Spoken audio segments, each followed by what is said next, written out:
অত্যন্ত হাই।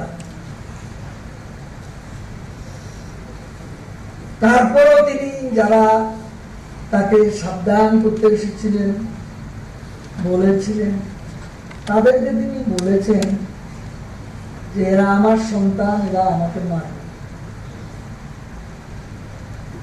এই আত্মবিশ্বাসটাও তার মধ্যে প্রবলভাবে ছিল, কারণ উনি জানতেন পাকিস্তানিরা মিয়ানওয়ালি কারাগারে কবর খুঁড়েছিল তার ছেলের পাশে। যখন বিচার চলছিল, ফাঁসি হবে, তারপর তাকে সেখানে পাটি চাপাতে, তখন বঙ্গবন্ধু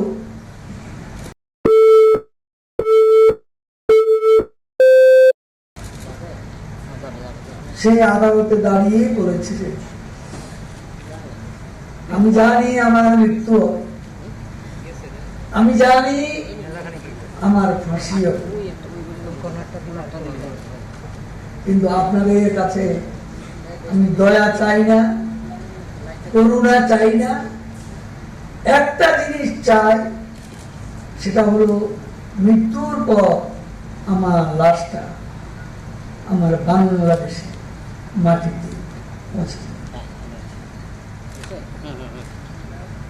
বঙ্গবন্ধুর নিজের কথা, আমি একটা বই ভাবান্তর, যেটা আমি প্রকাশিত হয়েছে পাকিস্তানের কারাগারে বঙ্গবন্ধু,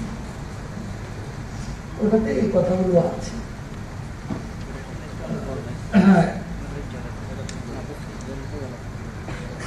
আজকে একটা বিষয় আমি শুধু এই হত্যাকাণ্ডগুলো যে ঘটল, আজও বুঝলাম না এই হত্যাকাণ্ডের মঞ্চের খুনিদের আমরা চিনলাম, কিন্তু নেপথ্যের কারিগর কুশীলক কারা, এটা এখনো জানতে বাকি আছে।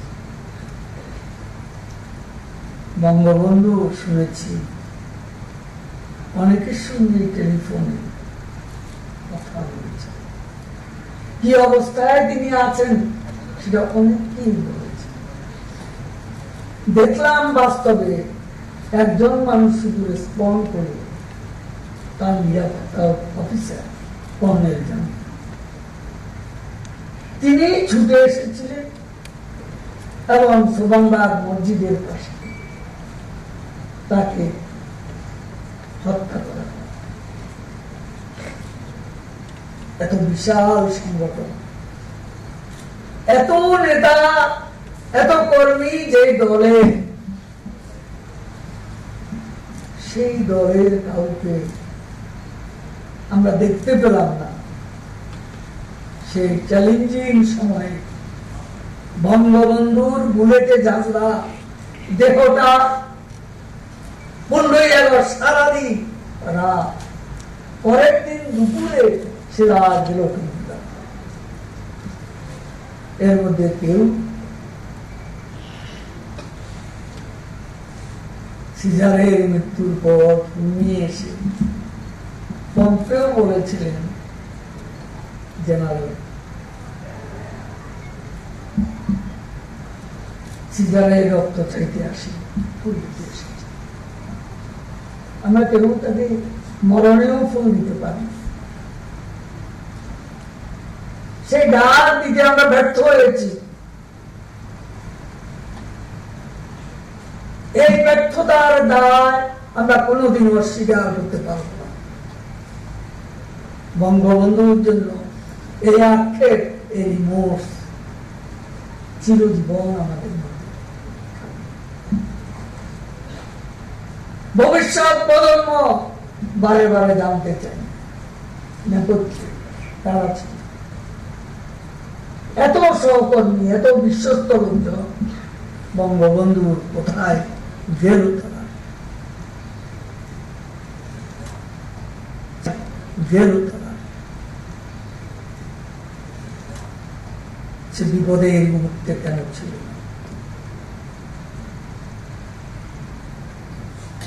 আজকে যেটা হয়ে গেছে, এই হত্যাকাণ্ড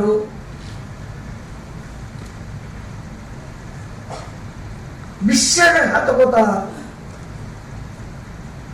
নিকৃষ্টতম নজির এখানে আছে। যেমন আছে নবাব সিরাজউদ্দৌলার বিষাদ পতন, পলাশীর প্রান্তরে আপন মানুষ মির্জাফর আলী খান, সেনাপতি ইয়ার লতিফ, সেনাপতি রায়দুল্লাহ, জগৎ শেখ, এদের বিশ্বাস।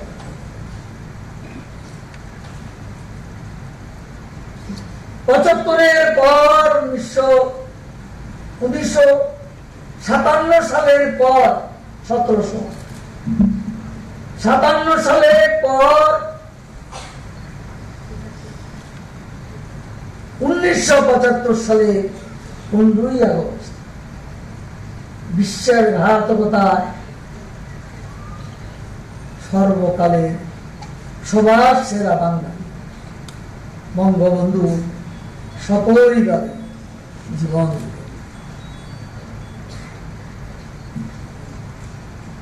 অবলা নারী হত্যা, অবশ শিশু হত্যা, অন্তঃসত্ত্বা নারী হত্যা।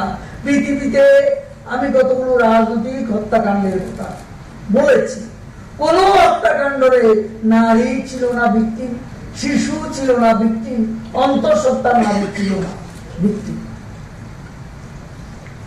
৭৫ সেটাই ঘটেছে। এজন্যই বলি বিশ্বের ইতিহাসে সবচেয়ে নৃশংসতম হত্যাকাণ্ড 1975 সালে 15ই আগস্ট। তার বেলায় শিশু হত্যা, কিন্তু ৭৫ সেটাও হয়েছে।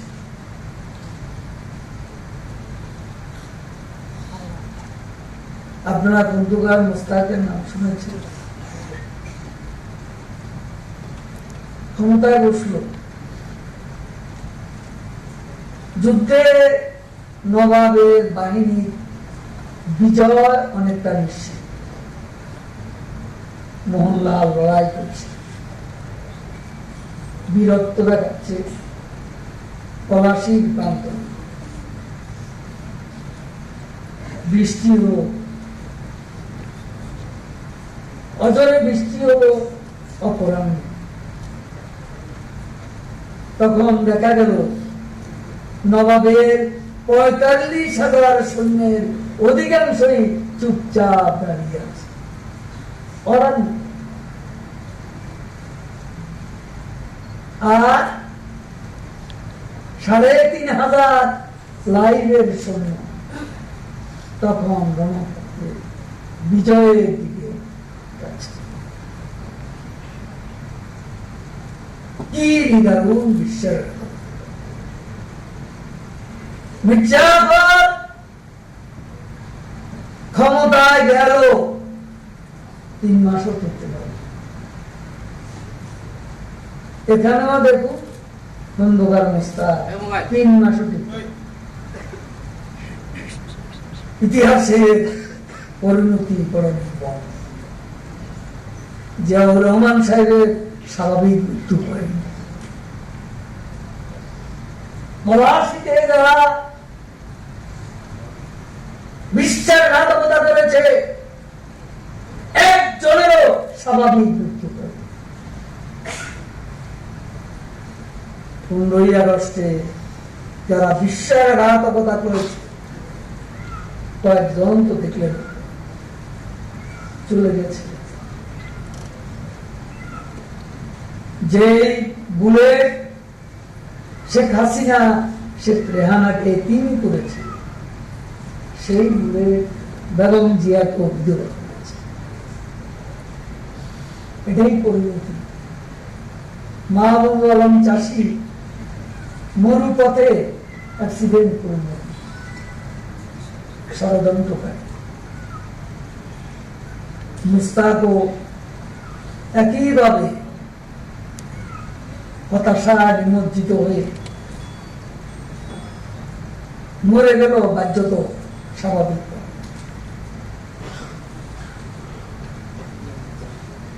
আমার বিশ্বাস এই হত্যাকাণ্ডে আরো যারা জড়িত,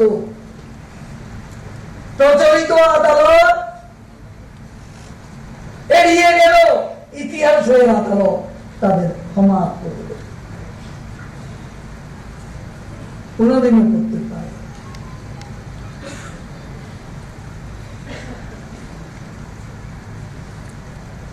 জিয়াউর রহমান সাহেবের ভূমিকা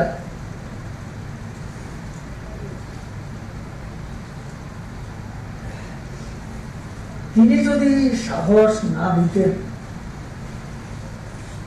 মঞ্চের খুনিদের সঙ্গে না থাকতেন, এই দুঃসাহস খুনিরা করতে পারত। তাই হলো বাস্তবতা।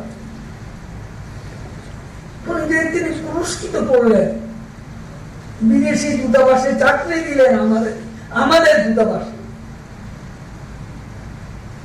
আবার বিচার হবে না খুনিদের, এই আইন করলেন, যেটা সংবিধান পঞ্চম সংসদ সেখানে এরপরও আপনি তা কি যে হত্যা করে আর যে হত্যাকারীদের উৎসাহিত করে, হত্যার সঙ্গে নেপথ্যে জড়িত থাকে, অপরাধ সমান সমান। তিনি তো প্রধান সেনাপতি হলেন খন্দকার বিস্তার,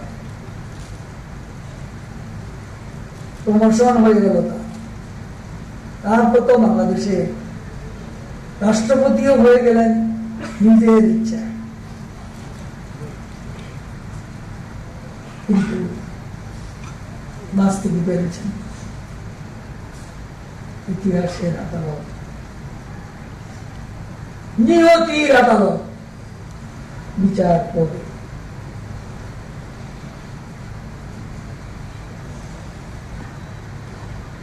আজকে এখানে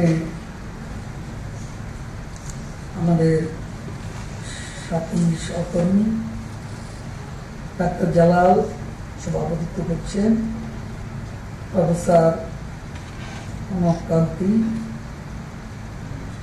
আমাদের পার্টির সম্পাদক স্বাস্থ্য বিষয়ক ডক্টর সুলতানা, প্রফেসর শহীদুল আলম, ডাক্তার শফিকুর রহমান, ভাইস চ্যান্সেলর শফিউদ্দিন আহমেদ, জামাল উদ্দিন খলিফা, ডাক্তার এহসান জুবিলু, আব্দুল আজিজ এমপি, মুশফিকুর রহমান, ডাক্তার মুশফিকুর রহমান, ডাক্তার কামরুল হাসান সাহেব ভাইস চ্যান্সেলর, ইকবাল আসলাম,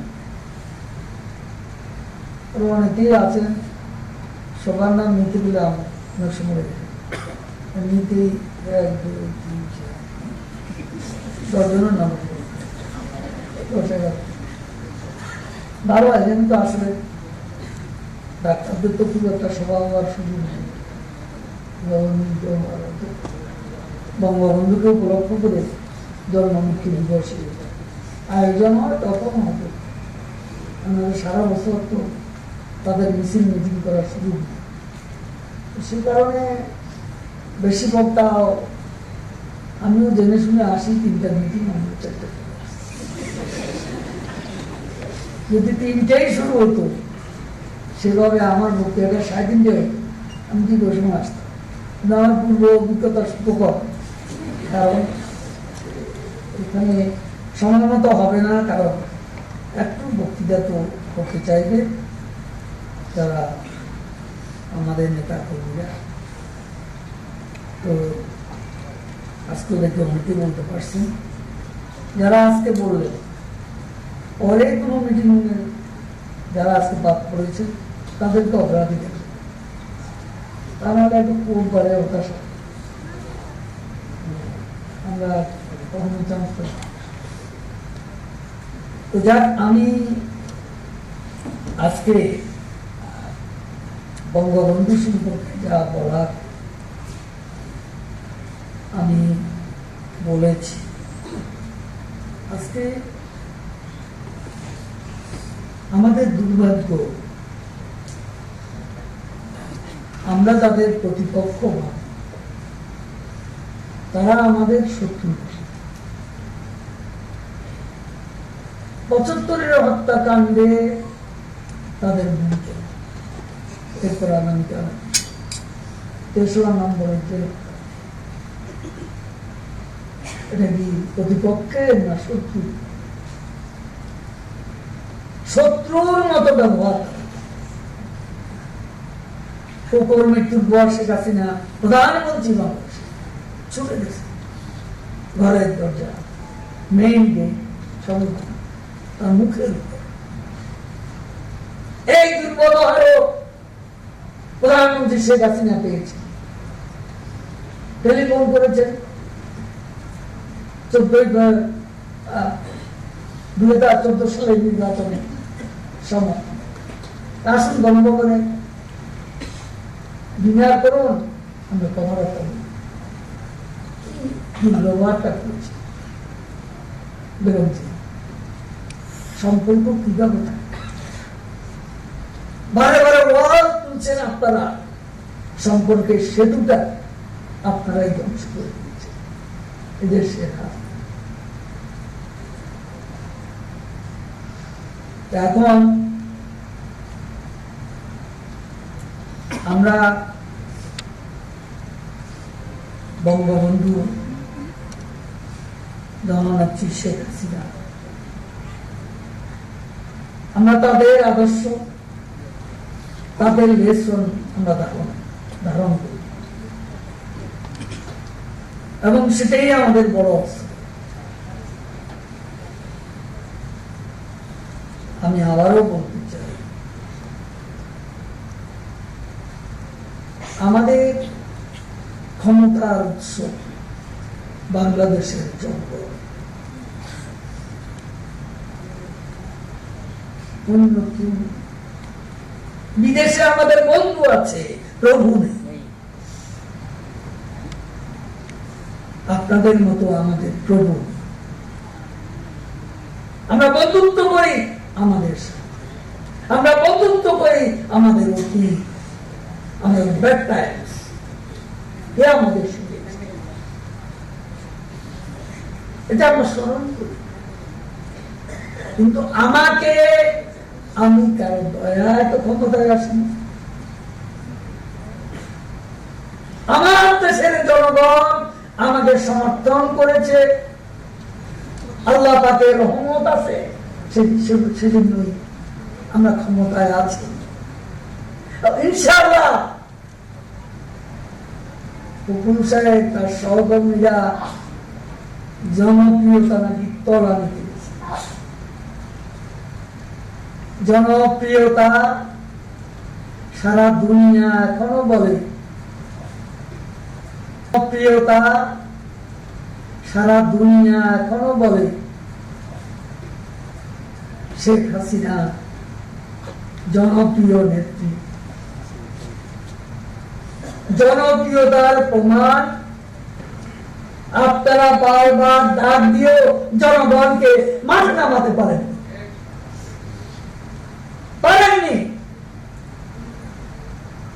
ইনশাআল্লাহ পারবেন না। নির্বাচনটা আসুক,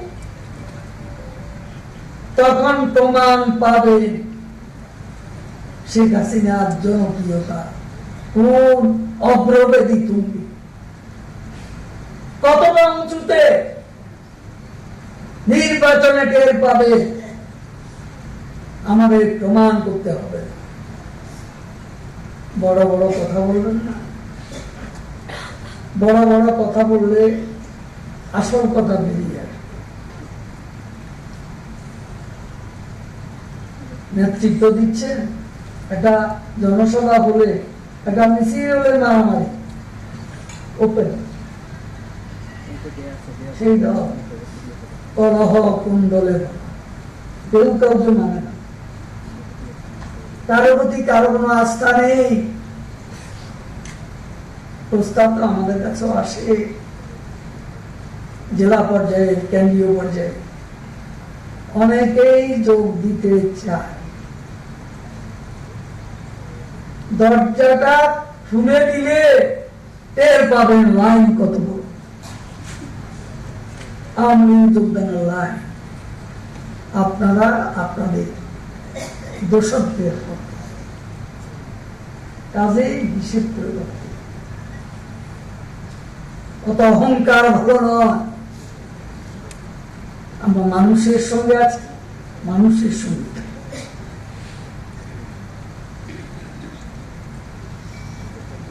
আমি এখানে শেষ করছি।